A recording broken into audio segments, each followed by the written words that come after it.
তারা মহা রাজনীতি বুঝে। তারা এরশাদকে, যাকে আমাদের ছাত্র জনতা পতন ঘটিয়েছে, সেই এরশাদকে তারা শেষ দিন, মৃত্যু শেষ দিন পর্যন্ত রাজনীতি করতে দিয়েছে। এখনো তারা বলতেছে যে শেখ হাসিনাকে আসতে দিবে তারা, শেখ হাসিনা আওয়ামী লীগ নির্বাচন করুক, জনগণ নাকি সিদ্ধান্ত নিবে। এটা নাকি আমরা নাকি বলতে পারবো না যে আওয়ামী লীগের বিরুদ্ধে, মানে আওয়ামী লীগের নিষিদ্ধ কিংবা নিবন্ধন বাতিলের দাবি নাকি করা যাবে না, জনগণ নাকি নির্বাচনের মাধ্যমে সিদ্ধান্ত নেবে। আরে ভাই, এখন তো বলতে হয় যে আমরা কি বোকা নাকি? 5 অগাস্টে তো আমরা ইতিমধ্যেই তো এই জনগণ তো আওয়ামী লীগের বিরুদ্ধে রায় দিয়েছে। আওয়ামী লীগের বিরুদ্ধে রায় হচ্ছে আওয়ামী লীগ একটা পলাতক দল। আওয়ামী লীগ বাংলাদেশ থেকে পালিয়ে গেছে, তারা এখন পরিষ্কারভাবে ভারতের এজেন্ট। সেই দলকে আবার নির্বাচনের মাধ্যমে নির্বাচনে এখানে এনে নির্বাচনের মধ্যে দিয়ে আবার আমাদের প্রমাণ করতে হবে যে আমরা আওয়ামী লীগকে চাই না। আমাদেরকে রাজনীতি শেখাতে আসবেন না। আপনারা 36 বছর ফেল করেছেন বলে 36 দিনের আন্দোলন সফল হয়েছে। আপনারা ভয় পান, তার কারণ হচ্ছে তাদের সামনে আপনাদের অতীতের ভুলগুলো পরিষ্কার। তারা ইতিহাস পড়েছে, তারা খোঁজ নিয়ে দেখেন। এই 5 তারিখের আগে এই নাহিদকে আপনারা, এই পত্রিকাওয়ালারা চিনতেন না। আপনারা জিজ্ঞেস করেছেন নাহিদ কি জঙ্গি নাকি, এটা আমাদেরকে তা প্রমাণ দিতে হয়েছে, সার্টিফিকেট দিতে হয়েছে না নাহিদ জঙ্গি না, মাহফুজ জঙ্গি না। আপনারা খোঁজ দেন নাই। অথচ এই ঢাকা বিশ্ববিদ্যালয়ের বুকের মধ্যে তারা বসে বসে এই বাংলাদেশের ইতিহাস নিয়ে পড়াশোনা করেছে, আপনারা একটা খোঁজ দেন নাই। ঢাকা বিশ্ববিদ্যালয়ের ছাত্ররা পড়াশোনা করছে, বাংলাদেশের ইতিহাস নিয়ে পড়ছে, এই খোঁজ আপনাদের কাছে নাই। সারা বাংলাদেশের মানুষের ছাত্রদেরকে আপনারা কিভাবে চিনবেন? চিনতে পারবেন না। আমাকে বিএনপির নেতা বলতেছেন যে রিকশাওয়ালা কি কোটা বুঝে? রিকশাওয়ালা আপনার চেয়ে ভালো কোটা বুঝে। জুলাই মাসে এখানে ভাইরাল ভিডিও আছে, দেখেন। রিকশাওয়ালা বলেছে যে আমি রিকশাওয়ালা, আমার ছেলেও কি রিকশাওয়ালা থাকবে নাকি? এখানে আমরা কোটা থাকতে দিব না। রিকশাওয়ালা আপনার চেয়ে বেশি কোটা বুঝে, এবং আপনারা খালি বুঝেন নির্বাচনী একমাত্র আন্দোলন, আর কোনো বাকি আন্দোলন না। চাকরির ইস্যু একটা অত্যন্ত গুরুত্বপূর্ণ ইস্যু।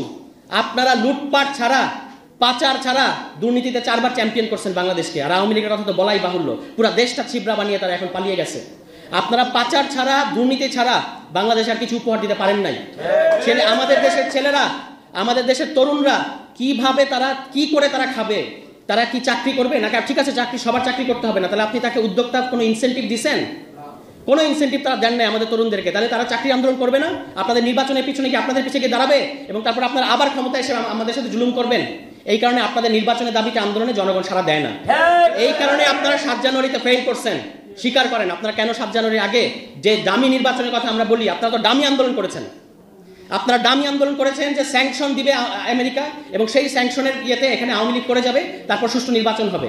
এবং আপনারা পরে অভিযোগ করেছেন যে ঢাকা শহরের মানুষজনরা আমাদের কেচি গেট খুলে দেয়নি, আমাদের নেতাকর্মীরা দৌড় খাইছে, এবং ঢাকা শহরের মানুষের এত খারাপ যে তারা আসলে আমাদেরকে কেচি গেট খুলে দেয় নাই। দিবে না তো আপনাদেরকে কেচি গেট খুলে, কারণ আপনারা তো তার জন্য আন্দোলন করতেছেন না। তাহলে জুলাই মাসে অপরিচিত ছাত্ররা যখন রাস্তায় ডাকলো মানুষজনকে, জনগণকে ডাকলো, এই ছাত্রনেতা আসিফ 2 দিনের ছেলে, তাকে কেউ চিনতো? সে যখন ডাকলো যে ছাড়তে হবে ক্ষমতা, ঢাকায় এসে জনতা লক্ষ লক্ষ কোটি কোটি মানুষ কেন রাস্তায় নামছে? একটু পার্থক্যটা বোঝার চেষ্টা করেন। 36 বছরের বর্ষিয়ান রাজনীতিবিদ, একটু বোঝার চেষ্টা করেন পার্থক্যটা। এটাই হচ্ছে পার্থক্য। 36 বছর আর 36 দিনের পার্থক্য এইখানেই। এই 36 দিনকে অবজ্ঞা করে আপনারা রাজনীতি করবেন? আমাদেরকে আর মহড়া দেখায়েন না। ক্যাম্পাসে আপনাদের ছাত্র সংগঠনগুলা আজকে যে ধরনের সন্ত্রাস করতেছে, আপনারা একটা জিনিস মনে রাখবেন, এখানে আওয়ামী লীগের বিরুদ্ধে গণ অভ্যুত্থান ঘটার আগে ছাত্রলীগের বিরুদ্ধে ক্যাম্পাসে অভ্যুত্থান ঘটেছে। ছাত্রলীগকে আগে ক্যাম্পাস থেকে বের করে দেওয়া হয়েছে। সেরকম পরিণতির দিকে আপনারা যায়েন না, দয়া করে। আপনারা ছাত্র সমাজকে কোনো ধরনের হুঙ্কার দিয়ে এখানে রাজনীতি করতে পারবেন না। আপনি ছাত্রদল হন, ছাত্র শিবির হন, অন্য যে হন, ছাত্র সমাজের গায়ে একটা ফুলের টোকা দিয়ে এখানে কোনো ধরনের রাজনীতি আপনি করতে পারবেন না, এটা পরিষ্কার। এখনো হুঁশ আছে। আপনারা কিন্তু আওয়ামী লীগ হওয়ার চেষ্টা করেন না, কারণ আওয়ামী লীগ হচ্ছে অত্যাচারের একটা সিলিং। ওই সিলিং আর আপনারা পৌঁছাতে পারবেন না। এর চেয়ে দুর্বল হবেন, এর চেয়ে দুর্বল হয়ে কিন্তু পারবেন না। ফু দিয়ে উড়িয়ে দিবে বাংলাদেশের জনগণ, ফু দিয়ে উড়িয়ে দিবে আপনাদেরকে বাংলাদেশের জনগণ। সুতরাং যদি রাজনীতি করতে হয়, জনগণের অধীন থেকে রাজনীতি করেন। জনগণকে হুঁশিয়ার করবেন না, জনগণের অত্যাচার করবেন না, জনগণকে কোনো ধরনের। প্রতিদিন আপনারা চাঁদাবাজি করতেছেন, প্রতিদিন। এই প্রতিদিনের চাঁদাবাজি খবর জনগণের নাভিশ্বাস উঠতেছে, এবং আপনারা একটা খুব ভালো মজা পাইছেন যে এখানে এই সরকারকে প্রত্যেকটা মুহূর্তে, প্রত্যেকটা পদে পদে কাজে বাধা দিচ্ছেন। প্রোক্লেমেশন করতে দিচ্ছেন না, সংবিধান করতে দিচ্ছেন না, রাষ্ট্রপতি পদত্যাগ করতে দিচ্ছেন না।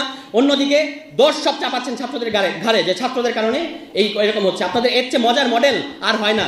নির্বাচিত হয়ে ক্ষমতায় আসার আগেই আপনারা আসলে ক্ষমতায় চলে গেছেন। এখানে আপনাদের হুঁশ হচ্ছে না।